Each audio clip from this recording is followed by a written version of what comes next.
Hello there. Today, we're gonna take a dirt bike ride. We're gonna take a ride to potentially the greatest feat of engineering that you've never heard of. I am talking about the Saline Valley Salt Tram.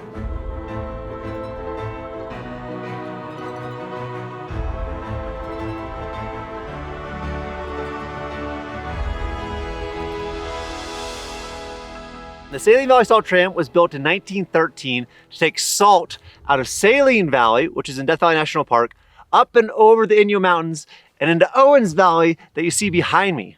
It started in 1911, they started building this thing, and it was gonna be a 14.5-mile long tramway. This thing cost equivalent of like $20 million to build. It was the steepest tramway in America when it was under operation. This thing is just constructed in insane places. You know, it's on cliffs. The grade is, I don't even know, 40% in some of the areas where they're putting up these big timbers. And every time I go up there, it just blows my mind. And the very peak of it, so the summit, has this beautiful structure at it that is still relatively intact with these 12 by 12 timbers. I just love the salt tram. And the road to get there that you see behind me is equally mind-blowing. You know, along the way, you see all the Sierra Nevada, you see Death Valley, you see Mount Whitney, you see meadows, you see hills, you see grades of over 25% on the road itself. So it's a hard ride, but it's a beautiful one and one that I want to show you guys. So with that, let's get on here and let's go check it out.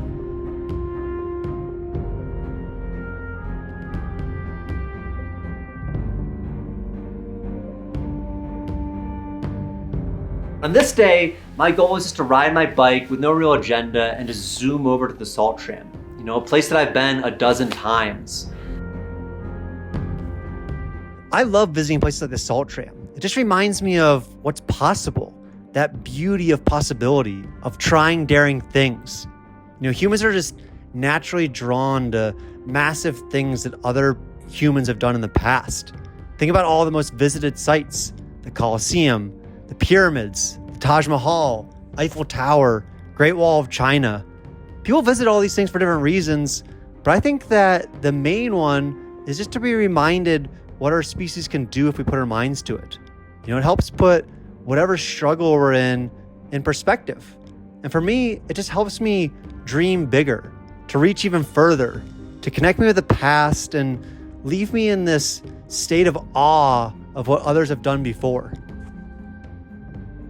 There's just something about being on the bike, you know, being in fast forward. A lot of explorations, I like to take my time. I like to go into slow motion almost. But being on a bike is like being on an exploration with fast forward pressed. You know, you're taking in so much stimuli at one time and it's so beautiful. You know, like this eye is seeing Mount Whitney, Sierra Nevada, you know, mountains that are still capped with snow even in July. You know, this eye is seeing all of Death Valley.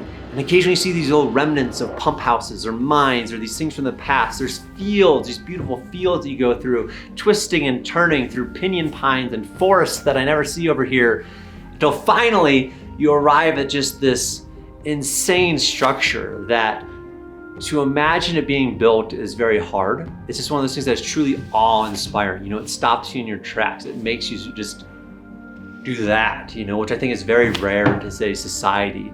All right, so this is it. This is the summit station, you know, way down there where you see that salt flat.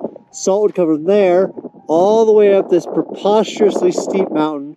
And originally this was constructed in 1913 and it was the steepest tramway in the United States. It was by far one of the biggest feats of engineering ever. You know, I mean, think about the wood that you see here and the trail we just had to make it to get here. And if you were to walk down there, as I have, these stations get steeper and steeper and crazier as you go down on the side of the cliffs. In total, this thing took 1 million board feet of wood to construct, 6 tons of steel, and it starts down there at 1,100 feet in elevation, and it ends here at 8,700 feet in elevation. I remember, so about a year ago, maybe 2 years ago now actually, I hiked from here around this time of year all the way down there, and when I finally did get to the valley, it was close to 130 in the valley down there. As you can see, this is where the cables would have come up, salt would have came through here, and it's remarkable. You know, it's just one of these things that as you go further down, you can see only one of the stations in front of us. but there's many more of those stations, and it just gets steeper and steeper and steeper. If you want to see a crazy video about the hike, I definitely recommend checking out that. That was probably the closest I've ever come to dying, maybe in my life. Up here, you know, you can see where it would come through. There used to be a huge structure around this. So if you look at old photos, there would be a tin structure all around this thing. And from here, you look this way, and you can see Owens Valley and Owens Lake out there in the distance. That's filling up more every day. I've never walked from this way. Maybe that's a hike for a different day. But this hike is significantly easier than the one behind us. And so at this point, we're kind of not even close to halfway. It's a nice place if you're ever looking to come, have lunch, hang out. It's very peaceful. And so for now, I think I'm gonna get a little lunch in me, and we'll take it from there. We still probably have, 25 miles or so to continue. Ooh, did you see that? There's just like a osprey or something, or a hawk. Whoa, circling around.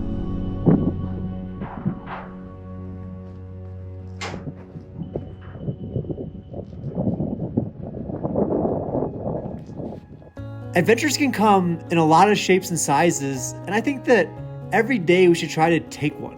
You know, even if that just means going to the park by our house or the river down the street. Take a little bit of time, research that piece of land, and go explore it. I think with that, you'll just have better context for the world around you. You'll feel more connected to it. And suddenly all these places will come alive. And if you do that for enough days, you'll really feel at one with the space and the area around you. And that difference has been the biggest and most beneficial change in my life since moving to Cerro Gordo.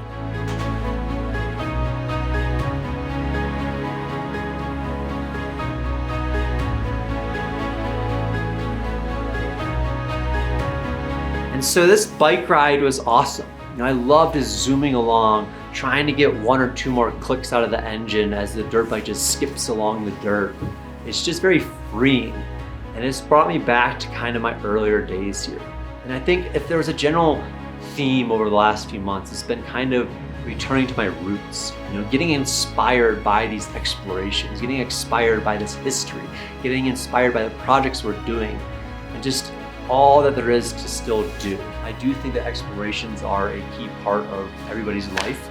You know, they do provide that inspiration, they provide knowledge and everything else. And so I hope to continue carving out time in the future for these explorations. I think it's very important. I hope that you guys carve out time for explorations of your own.